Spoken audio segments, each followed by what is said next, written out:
Pakai meja juga. Meja.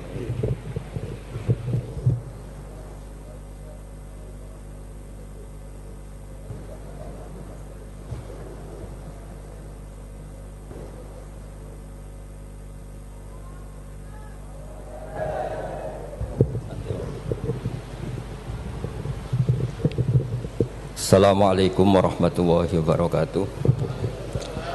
Bismillahirrahmanirrahim. Alhamdulillahirabbil alamin. Wassalatu wassalamu ala asyrafil mursalin sayyidina Maulana Muhammadin wa ala alihi wa sahbihi ajmain. Amma ba'du. Yang sangat kula hormati paman kawula Ki Haji Idris bin Abdul Hamid bin Abdullah bin Umar, Mustasyar PBNU sekaligus Wakil Presiden Profesor Dr. Ma'ruf Amin, yang sangat saya hormati, yang sangat saya kagumi Ki Haji Mustafa Bisri, sedanten para habaib ingkang kula hormati, wabil khusus Habib Hasan Asgaf ingkang saya hormati, mas-mas kawula keluarga teng mriki ingkang kula hormati, yang masih haru nangis dawuh Gus Mus monggo diterusaken. Mergi ceritane niku mengharukan betul. Kula bagian sing santai mawon. Jadi di antara yang disesali Sayyidina Umar itu justru kesolehan Abu Bakar yang berlebihan, karena nirune terus kangelan.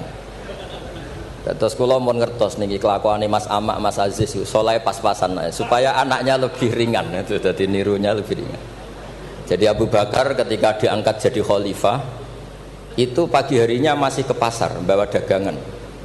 Ditanya beberapa sahabat, kamu mau kemana? Ya mau ke pasar.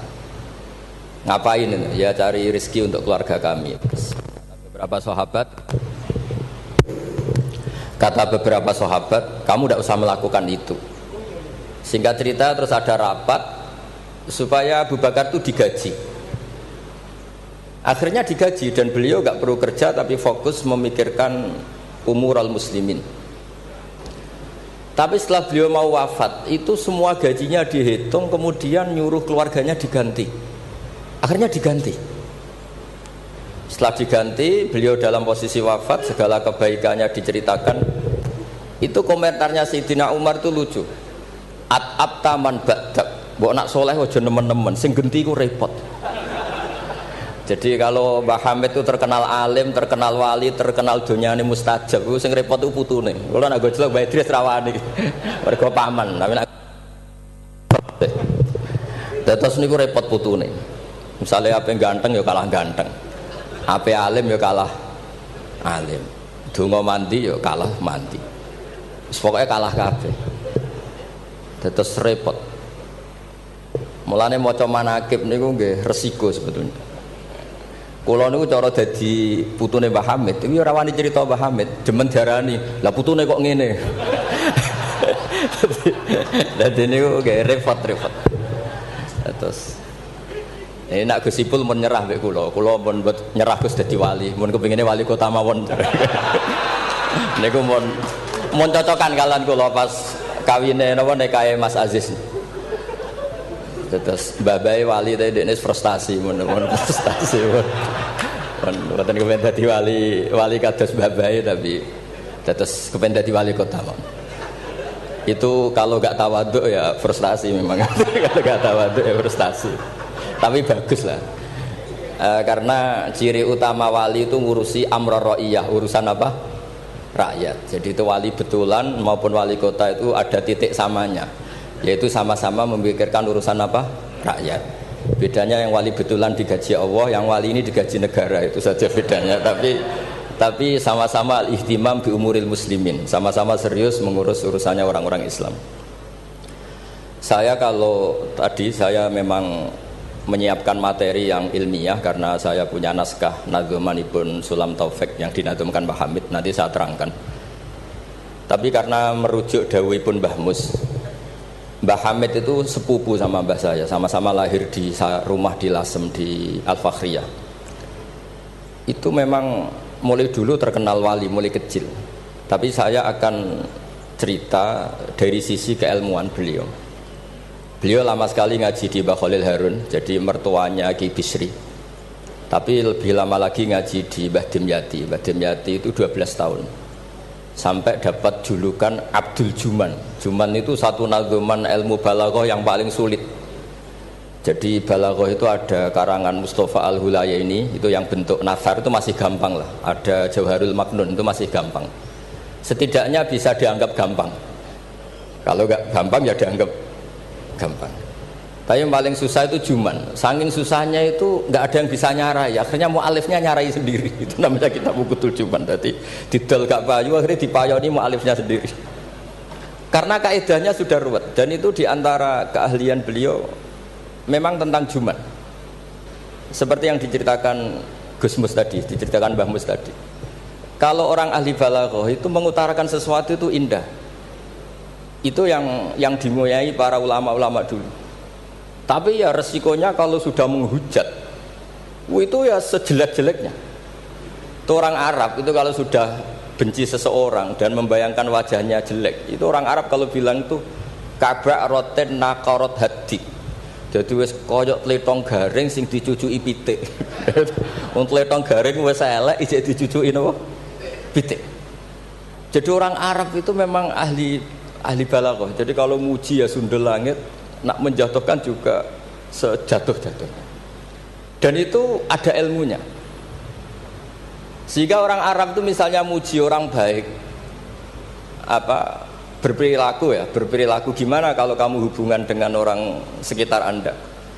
Itu unik cara berpikir orang Arab. Karimun mata amdahu wal waro ma'i wa idza malum tuhu wahdi. Kalau saya kenal kiai, kalau saya kenal habib atau kenal orang alim, itu orang-orang mulia. Orang mulia itu cara memperlakukan gimana? Karimun mata amdahu, mesti amdahu wal waro. Sekali saya muji dia, pasti saya puji bareng-bareng orang banyak. Tapi wa idza malum tuhu wahdi, ketika saya kurang berkenan atau agak ngeritik, pasti saya kritik sendiri. Akhirnya itu jadi pola sosial yang sampai sekarang itu menopang Indonesia. Indonesia itu begitu mencintai Pak Karno, Pak Hatta, mencintai para pendiri bangsa ini. Dan ketika mencintai itu diungkapkan secara publik. Dan ketika ada tidak cocoknya, misalnya ya apalah namanya orang kan ada tidak cocoknya, ya diempet dhewe. Jadi rodok-rodok buku sundupan kira-kira gitu, karena memang itu etika yang benar. Jadi karimun mata amdahu wal waro ma'i wa idza malum tuhu wahdi. Orang mulia itu orang yang kayak apa? Orang yang ketika baik atau ketika kami puji, akan saya puji secara publik, secara massal, secara masif. Wa idza malum tuhu wahdi. Dan ketika saya kurang berkenan atau agak ngeritik, maka akan saya kritik sendiri. Misalnya dalam banyak hal, saya sama orang yang terkenal wali itu ya kadang tidak cocok. Tidak cocoknya mungkin hasut atau nggak bisa niru, tidak tahu saya. Tapi ya kadang-kadang tidak cocok. Tapi itu tampet. Nah, ini tak omongkan itu untuk cerita, bukan. Karena wali itu ya punya rival. Ada rivalitas wali itu ya ada. Ada dua wali besar yang saling tidak cocok. Satu itu wali kalau sakit itu muni waduh pokoknya sakit. Ditiliki sama wali, sama-sama wali. Kamu itu wali kalau sakit kok waduh wali model apa? Wali itu ya kayak saya, tidak pernah sambat gitu. Kalau sakit pun menengahi gitu. Terus justru itu masalah kamu di situ. Sok wali pakai perilaku wali. Justru saya seperti ini jadi wali karena koyok wong awam. Ini tawaduk saya gitu. Jadi ini dua wali besar, kucul-kucul kan. Maka kalau ada orang muni waduh aduh anggapnya wali yang sedang tawaduk, niru orang awam itu. Atau memang awam betul. Jadi wali itu ya kucul-kucul kan, ya saling tidak cocok. Maka masyhur dalam cerita Abu Yazid Al-Bustami, itu beliau GR sama Allah sampai tanya, ya Allah yang setingkat dengan saya itu siapa? Itu dijawab yang tidur dekat kamu itu, satu kamar tidur terus. Hanya sholat fardu dia bangun. Padahal Abu Yazid itu tahajud, witir, apa saja dilakukan. Terus ditanya sama Allah, kenapa ya Allah? Kamu itu ibadah serius sama saya itu kayak nganggap saya gimana gitu. Kalau kamu udah ibadah kayak mesti saya hukum. Kalau ini tidak, nganggap saya itu baik. Terus ditinggal tidur. Jadi saya ini agak ya kalau ya tadi ingin jadi wali yang jalur-jalur gitulah, yang kayak gitu. Ya jalur-jalur gitu lah. Ini bisa ditiru tapi kayaknya yang sudah dikasih saya itu, jadi tidak semuanya bisa niru. Karena wali ilmu itu beda, harus menjaga konstitusi ilmu. Jabir bin Abdillah itu tahu pakaian kalau orang sholat seperti ini, pakai gamis yang terhormat, pakai baju yang sangat-sangat terhormat. Itu Jabir ini termasuk minas sabiqinal awalin, sahabat Nabi yang luar biasa. Itu datang ke masjid, kamisnya dicopot, pecinya dicopot, terus tinggal satu sarung, akidan torofaihi ala atikihi. Ini cerita itu ada di Bukhari, di bab Kitabul Ilm. Zaman kalau tentang saya berarti tentang Bukhari, karena ini ada di kitab Bukhari. Kalau nggak percaya dicek, kalau nggak ketemu berarti tidak pernah mutolaah, bukan salah saya.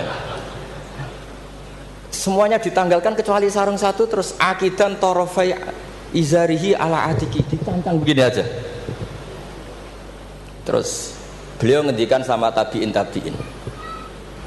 kamu supaya tahu bahwa adnal aurah, standar nutupi aurat seperti ini. Jangan sampai karena sampean semua berpakaian ala akmalil siap, pakaian sempurna, kemudian nanti dikira bahwa syarat sahnya sholat itu seperti itu bahaya. Orang di Indomaret sholat harus berpakaian begitu, nanti yang sedang kernet harus begitu, itu berat bagi umatnya Nabi. Barokahnya itu terus orang tahu bahwa syarat sahnya nutupi aurat di sholat ya seperti itu. Akhirnya ditemukan oleh tabiin dan seterusnya bahwa auratul rajul ma baina surrah wa rukbah. Andai kan tidak ada perilaku Jabir seperti ini, maka sholat seperti pakaian ini menjadi syarat sah. Dan itu ribet kan? Orang yang sedang celananan harus sarungan dulu, yang sedang pakai kaos harus pakai jubah dulu, padahal dia kernet misalnya, kan repot. Jadi wali jalur ulama itu memang agak aneh. Makanya ya jangan ditiru lah, kalau tidak ulama jangan ditiru gitu ya. Makanya saya itu ya kadang-kadang pura-pura tidak dengar itu kalau ada cerita-cerita wali-wali yang khusuk-khusuk, yang ibadah berat-berat itu saya tidak siap dengar. Saya lebih siap dengar begini, Mu'ad itu ngimami sholat, bacanya kepanjangan.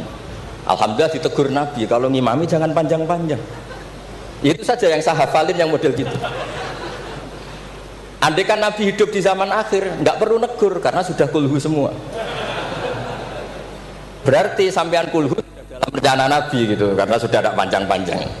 Tapi yang menjadi ditegur mungkin kok terjadinya kulhu itu, kulhu terus itu. Jadi sebetulnya untuk menjadi wali itu ada banyak hal. Ada wali penjaga konstitusi ilmu. Sehingga kata Imam Nawawi, Tofa Rasulullah sallallahu alaihi wasallam raqiban wa yatufu ashabuhu musyatan. Nabi itu tawaf itu justru berkendara, naik unta. Padahal semua sahabat tawafnya itu jalan kaki. Kata Imam Nawawi, Nabi yang tawaf berkendara itu afdolu wa afdolu bi alfi darajatin dibanding tawafnya sahabat yang jalan kaki. Meskipun secara kaidah al ajur bi qadrit ta. Karena Nabi andaikan tidak tawaf raqiban, maka akan dikira syarat-syaratnya tawaf itu harus jalan. Dan itu kita kebingungan ketika harus tawaf pakai kursi roda, pakai kursi dorong. Tapi barokahnya Nabi tawafa raqiban, maka akan ada konstitusi baru bahwa tidak menjadi syarat sahnya tawaf harus masyian, tapi sah secara raqiban. Jadi wali itu ya macam-macam. Sehingga kitab Sulam Taufik yang dikarang oleh Habib Alim Al-Alamah Abdullah bin Husain bin Thohir, itu dikarang seorang Habib Alim Alamah Wali Abdal. Tapi ketika ngarang fikih itu diantara yang ditersangkakan itu apa? Ijabu malam yajib, mewajibkan sesuatu yang tidak wajib. Saya ini didikan Mbah Maimun, didikan bapak. Kalau Mbah Mun ngeluh gitu, aku sakjane ya kepengen hak santriku tirakat terus apalah. Tapi tirakat itu gak wajib. Engko nak ijabu malam yajib ra aku dosa. Akhirnya keterusan kalau entah ketirakat. Jadi bagi yang tidak dirakat, anggap aja ngelakoni apa? Tidak boleh mewajibkan sesuatu yang tidak wajib. Sampai tidak boleh bilang santriku wajib puasa Senin Kemis. Cari kitab sunat kok arani wajib. Tapi resikonya nanti santri merata puasa Senin Kemis, mereka arani sunat terus. Resiko mana? Tapi apapun itu ini ilmu. Sehingga kata Ibnu Hajar Al-Asqalani, dan ini kebetulan banyak yang niru, tapi kita cukup punya argumentasi untuk tidak niru. Nabi itu, saya masih ingat Dawe Mbah Mun, wong lakoni kitab ya aja nemen-nemen. Nak nemen-nemen kok kowe ya kaya wong-wong iku. Gak berusaha sebut lah, ini sensitif. Wong-wong iku siapa kamu tahu? Nabi itu kalau habis sholat, karena Rasulullah Shallallahu Alaihi Wasallam idan sorofa min sholatihi akbala alal hadirin atau alal musallin. Jadi Nabi setelah sholat, kalau beliau menghadap kiblat, setelah itu menghadap kemana? Ke timur, karena akbala alal hadirin. Tapi para syurrahul hadis, para syurrahul Bukhari itu menafsirkan itu tidak harus menghadap ke timur. Itu adalah bentuk maklumat dari Nabi bahwa imam setelah sholatnya selesai harus mengatakan sesuatu atau melakukan sesuatu apa saja untuk memaklumatkan kalau sholatnya sudah apa? Selesai. Kenapa itu harus demikian? Kata Imam Bukhari, kata Surahul Bukhari, orang itu berjalan 3 kilo, 7 kilo demi menangi Nabi itu jadi makmum. Bayangkan kalau Nabi tetap menghadap kiblat dengan posisi kayak tawarruk, lungguh tahiyat akhir, nanti Nabi dikira masih sholat. Dan kalau orang itu takbir Allahu Akbar terus ikut duduk, sholatnya sah apa tidak sah? Tidak sah, karena dia menggantungkan sholat dengan orang yang sudah tidak sholat. Itu bahaya, secara fikih seperti itu udah kebahaya, karena irtibatus sholat biman laisa fi sholatin, dia menggantungkan sholat dengan orang yang sudah tidak sholat. Dan itu secara fikih bahaya, maksudnya bahaya dianggap gak sah. Untuk memaklumatkan itu maka Nabi menghadap ke timur kalau dalam konteks Indonesia, supaya mereka tahu kalau Nabi sudah tidak sholat. Nah, Kiai Jawa pinter, penggantinya kalau madhep timur kok sawangane apa ngandani, akhirnya madhep ngalor. Ini sudah kompromi politik, ini sudah ada ngadep netan tapi madhep ngalor. Ada yang nggak madem ngetan, nggak madem ngalor, tapi muni astagfirullahaladzim, astagfirullah. Sementing jangan tunjukkan dengan rokokan. Nah, itu nggak boleh. Jadi makanya nggak boleh membuang ilmunya ulama. Karena dengan penjelasan seperti itu sebenarnya yang paling pokok adalah pemakluman bahwa sholat ini sudah selesai, sehingga yang datang tidak menjadi makmum. Karena sekali yang datang posisi makmum itu nanti dia menggantungkan sholat dengan orang yang sudah tidak sholat. Kayak apa guru-guru kita?